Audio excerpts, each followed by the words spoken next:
Exercise 2.4 से question number 3 करेंगे। Find 7/3 divided by 2। इसी तरह के आपको बाकी के पार्ट्स दे रखे हैं।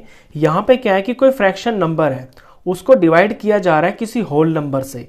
अब आपने क्वेश्चन 1 में ये सीखा है कि जब किसी फ्रैक्शन नंबर को किसी फ्रैक्शन नंबर से हम डिवाइड करते हैं तो पहला जो नंबर है यानी पहला जो फ्रैक्शन है वो सेम रहता है और यहाँ डिवाइड की जगह मल्टीप्लाई बन जाता है और अगले फ्रैक्शन का इन्वर्स हो जाता है यानी उल्टा हो जाता है। जैसे यहाँ 5/6 है तो यहाँ 6/5 हो जाएगा। तो सिंपली डिवीजन का यही रूल होता है। लेकिन ये वाले क्वेश्चन के अंदर क्या है कि सारे के सारे जो है आपके होल नंबर्स हैं डिवाइड में। जैसे यहाँ 2 है, यहाँ 5 है, यहाँ 7 है। तो यहाँ आपको बिल्कुल घबराने की जरूरत नहीं है। सबसे पहले आप इसके नीचे 1 लगा के इसे भी आप एक फ्रैक्शन ही बना लेंगे और फिर सेम टू सेम उसी तरह का रूल लगेगा जैसे आपने क्वेश्चन नंबर 1 में किया है। तो चलिए फर्स्ट क्वेश्चन से शुरू करते हैं। 7/3 को डिवाइड करना है 2 से। तो ये 2 के नीचे कुछ नहीं है, जब कुछ भी नहीं है तो क्या होता है, तो फिर 1 होता है। तो यहाँ पे 1 लगा लेंगे। तो 7/3 डिवाइडेड बाय 2/1। अभी मैंने कुछ नहीं किया है, सिर्फ इस 2 के नीचे 1 लगा के दिखाया है।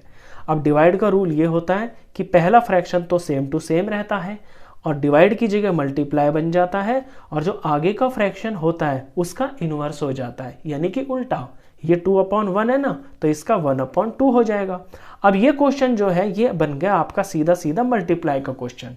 और मल्टीप्लाई करना बहुत आसान होता है। पहले हम देखते हैं कि कोई ऊपर नीचे नंबर अगर कट रहे हैं तो काट लेते हैं, नहीं तो सीधा ऊपर की ऊपर से मल्टीप्लाई, नीचे की नीचे से मल्टीप्लाई। यहाँ 3 और 2 से कुछ भी नहीं कट रहा ऊपर, तो 7 1 7 ये तो हो गया ऊपर और 3 2 6 ये हो गया नीचे।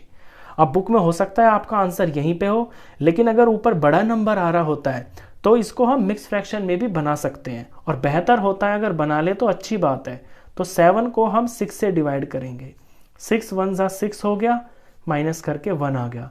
तो ये जो ऊपर आता है ना, ये हमारा मेन आंसर होता है। ये होल नंबर जो होता है ये मेन आंसर होता है और इसे हम बीच में लिखते हैं। नीचे जो होता है जिससे डिवाइड करते हैं वो नीचे ही रहता है और जो रिमाइंडर आता है वो हम इसके ऊपर लिखते हैं। तो इस बात का ये मतलब है कि एक चीज तो कोई पूरी है और जो दूसरी चीज है उसका 1/6 पार्ट। चलिए सेकंड पार्ट पे चलते हैं।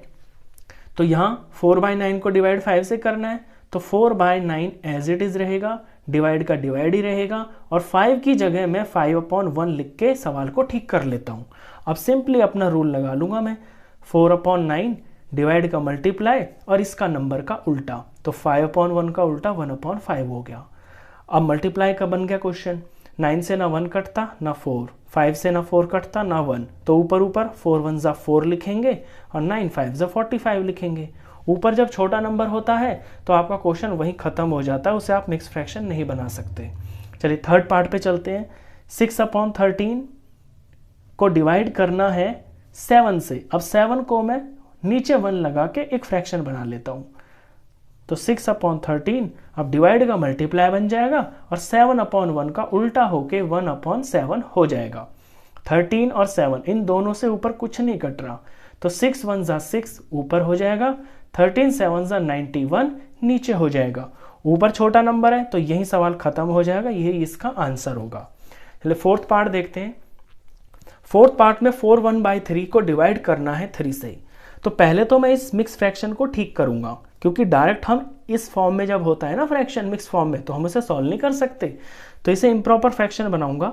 नीचे वाले को बीच वाले से मल्टीप्लाई करूंगा और इसमें ऊपर वाला जोड़ दूंगा। 3 4 12, 12 में 1 जोड़ा तो 13 ऊपर बन गया और नीचे रहेगा 3 एज इट इज। डिवाइड का डिवाइड और 3 की जगह में 3/1 लिख के दिखा दूंगा। अब 13/3 एज इट इज, डिवाइड का मल्टीप्लाई बन जाएगा और 3/1 का 1/3 हो जाएगा। अब मल्टीप्लाई का क्वेश्चन बन गया। तो 3 से ना 13 कटता ना 1, तो यहाँ सिर्फ 13 1 13 तो ऊपर आ जाएगा और 3 3 9 नीचे आ जाएगा। तो यहाँ ऊपर बड़ा नंबर मेरे को दिखाई दे रहा, तो मैं मिक्स फ्रैक्शन इसको बना सकता हूँ। 13 की 9 से डिवाइड करूंगा तो 9 1 9 हो गया, रिमाइंडर 4 आ गया। ये मेरा मेन आंसर है, इसे मैं बीच में लिखूंगा। इसे बीच में लिखेंगे, जिससे डिवाइड करते हैं वो नीचे है, नीचे ही रहता है। रिमाइंडर को इसके ऊपर लिख देते हैं।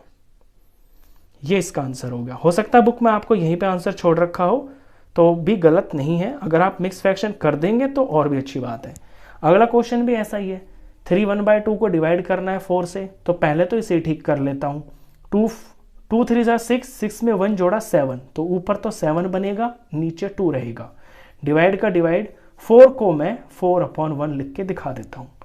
अब पहला फ्रैक्शन सेम रहेगा, डिवाइड का मल्टीप्लाई बन जाएगा, 4/1 का उल्टा होके 1/4 हो जाएगा। अब 2 और 4 इन दोनों से ऊपर कुछ भी नहीं कट रहा, तो ऊपर का प्रोडक्ट किया तो 7 1 जा 7 हो गया और 2 4 जा 8 हो गया। ऊपर छोटा नंबर है तो यही हमारा आंसर खत्म हो जाता है। इसको हम मिक्स फ्रैक्शन नहीं बना सकते जब ऊपर छोटा नंबर होता है। अगला क्वेश्चन भी ऐसा ही है, 4 3/7 को डिवाइड करना है 7 से, तो पहले तो इसे ठीक कर लेते हैं। 7 4 जा 28, 28 में 3 जोड़ा 29 30 31, तो ऊपर 31 बन जाएगा, नीचे 7 एज इट इज रहेगा। डिवाइड का डिवाइड और 7 को लिख के दिखा दूंगा मैं 7/1।